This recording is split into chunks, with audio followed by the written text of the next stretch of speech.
guys, welcome to this session of Total Commerce. Dear 12th Board Business Studies aspirants, just focus on your notes or the glimpses and please join me and take advantage of this lockdown period. We will discuss today a topic difference between financial management and financial planning.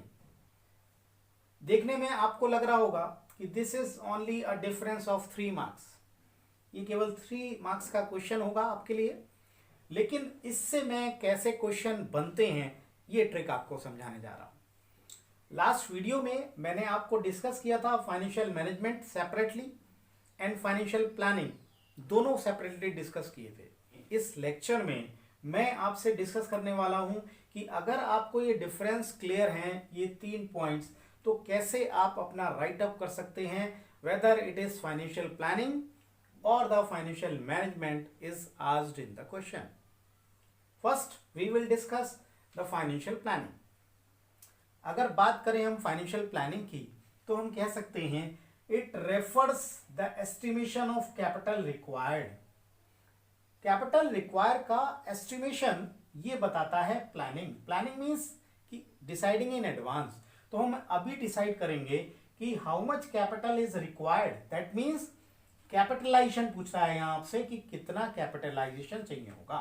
ये how much capital है, capitalisation, correct. तो कितना capitalisation चाहिए ये पता करता है।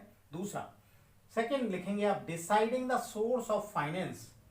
आपको जो फाइनेंस आपको once you have decided the capitalisation, total capital 10 lakh चाहिए आपको सपोज, और आपको सोर्स ऑफ एडवांस पता करना है कि 10 लाख में हमारा 6 लाख रहेगा और हम जो डेप्ट लेंगे वो 4 लाख का होगा। तो ये कैपिटल स्ट्रक्चर हो जाएगा। जैसे आप जानते हैं बॉडी का भी किसी का स्ट्रक्चर होता है, तो उसी तरह से फाइनेंस का स्ट्रक्चर होगा। हम कितना अपना पैसा रखेंगे, इक्विटी फंड रखेंगे, कितना डेप्ट फंड रखेंगे, this is called the structure of capital. या आप इसको कह सकते हैं कि this is the ratio of डेप्ट एंड इक्विटी, यानी डेप्ट इक्विटी रेशियो। तो ये कैपिटल स्ट्रक्चर को डिसाइड करना फाइनेंशियल प्लानिंग का एक काम है। और लास्ट में थर्ड देखेंगे हम and optimum utilisation of funds. हमने जो फंड्स को प्रोक्योर किया उसको हम ऑप्टिमम कैसे यूटिलाइज करें, मैक्सिमम कैसे यूटिलाइजेशन हो, ये हमारा फाइनेंशियल प्लानिंग। इतना लिख सकते हैं हम। इसका दूसरा हम अगर देखें कि फाइनेंशियल प्लानिंग का स्कोप, ये तो मैं मीनिंग की बात की फाइनेंशियल प्लानिंग के, अब हम फाइनेंशियल प्लानिंग का स्कोप देखेंगे। स्कोप इसका नैरो है, छोटा स्कोप है। किससे कंपेयर करेंगे, फाइनेंशियल मैनेजमेंट से। तो इसका स्कोप छोटा क्यों है, क्योंकि it is a part of financial management. ये financial planning is part of financial management, तो इसका स्कोप ऑब्वियसली छोटा है, तो स्कोप आप नैरो लिख देंगे। दूसरा आप डिसाइड करेंगे ऑब्जेक्टिव, फाइनेंशियल प्लानिंग के ऑब्जेक्टिव्स। तो इसमें अगर ऑब्जेक्टिव का क्वेश्चन आएगा आपका तो 2 ऑब्जेक्टिव जनरली गिवन है, या हो सकता है 1 लाइनर आ जाए आपका, क्योंकि 20 नंबर के क्वेश्चन आ रहे हैं आपके 1 लाइनर एमसीक्यूज, उसमें भी दे सकते हैं ऑब्जेक्टिव, कोई 2 या 1 लिख दीजिए। तो आप यहाँ 2 ऑब्जेक्टिव मैंने आपको दिए हुए हैं।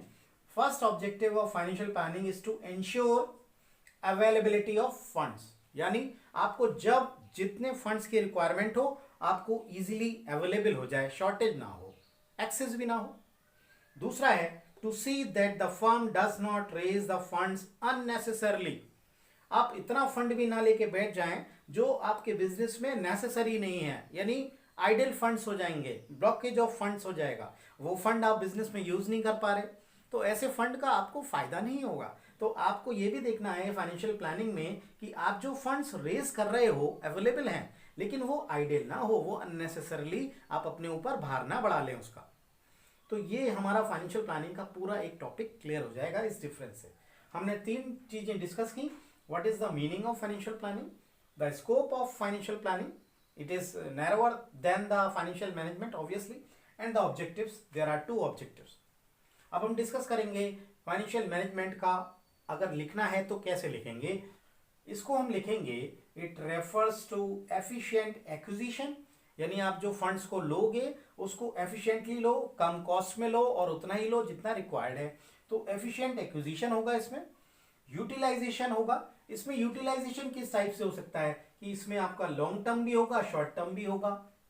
तो लॉन्ग टर्म ऑप्टिमम यूटिलाइजेशन यहाँ जो लिखा है वो लॉन्ग टर्म फंड्स भी है, शॉर्ट टर्म फंड्स भी है। यहाँ वही चीज यहाँ है कि इसका यूटिलाइजेशन भी इफेक्टिव हो। एंड लास्ट इसमें आता है डिस्पोजल ऑफ प्रॉफिट्स, जो आपके पास अवेलेबल प्रॉफिट्स हैं, सरप्लस हैं, उनका आप डिस्पोजल कैसे करेंगे। आप उसको अपने पास रिटेन करेंगे या आप डिविडेंड के रूप में डिस्ट्रीब्यूट कर देंगे। तो ये तीनों ही डिसीजंस इसमें आ जाते हैं। मैं आपको लास्ट में प्रीवियस लेक्चर में ये बता चुका था वीडियो में कि ये 3 तरह के डिसीजन होते हैं, इन्वेस्टिंग डिसीजन, फाइनेंसिंग डिसीजन और डिविडेंड डिसीजन। ये इसी से रिलेटेड है इसका मीनिंग। और नेक्स्ट आएगा कि ये सब हम क्यों करते हैं, for smooth flow of organisation, जिससे हमारे ऑर्गेनाइजेशन में फाइनेंस का कोई हर्डल ना हो, इसलिए हम करते हैं।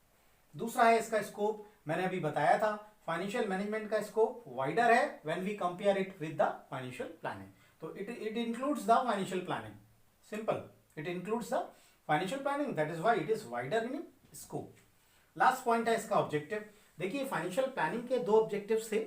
इसमें हमारा मेन जो अल्टीमेट पर्पस है, जो अल्टीमेट ऑब्जेक्टिव है, वो है is to maximise the wealth of shareholder, maximise the wealth of shareholders and to manage all activities related to finance. क्योंकि इसका ये वाइडर ऑब्जेक्टिव है, इसका स्कोप वाइडर है, तो इसका ओवरऑल जो ऑब्जेक्टिव होगा manage all activities related to finance.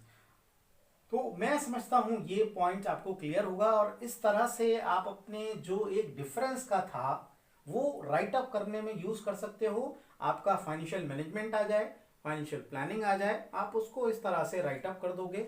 और दूसरा चीज कि आपका जो पेपर होता है वो मोस्टली केस स्टडीज बेस्ड है। आपके MCQs 20 मार्क्स के हैं और केस स्टडीज भी बहुत रोल प्ले करती है। जब तक आप इन चीजों की डेप्थ इंफॉर्मेशन नहीं लोगे, आप अच्छे से नहीं इसको स्टडी करोगे, तो आप केस स्टडीज नहीं कर पाओगे। और एक बात आपको बताऊं, केस स्टडीज कहीं अलग से नहीं आती बेटे। केस स्टडीज आपके जो ये स्ट्रक्चर है, जो आपने सिलेबस में पढ़ा हुआ है, जो बच्चों ने उसको थॉरोली पढ़ा हुआ है, वो केस स्टडीज को आराम से लिंक कर लेते हैं कि ये क्वेश्चन में क्या पूछना चाह रहा है, और आपके केस स्टडीज का आंसर उन चीजों में ही इंक्लूड होता है। तो आप आसानी से केस स्टडीज को पढ़ के समझ सकते हो कि what is the question asking about. तो I hope this is clear to you. और नेक्स्ट लेक्चर में मैं आपके लिए कुछ टिप्स लेके आऊंगा जो आपके बोर्ड एग्जाम में बिजनेस स्टडीज का होने जा रहा है, उसमें आपको बहुत हेल्पफुल होगा।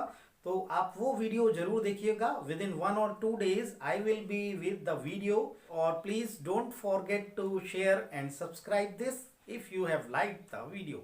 Thank you very much.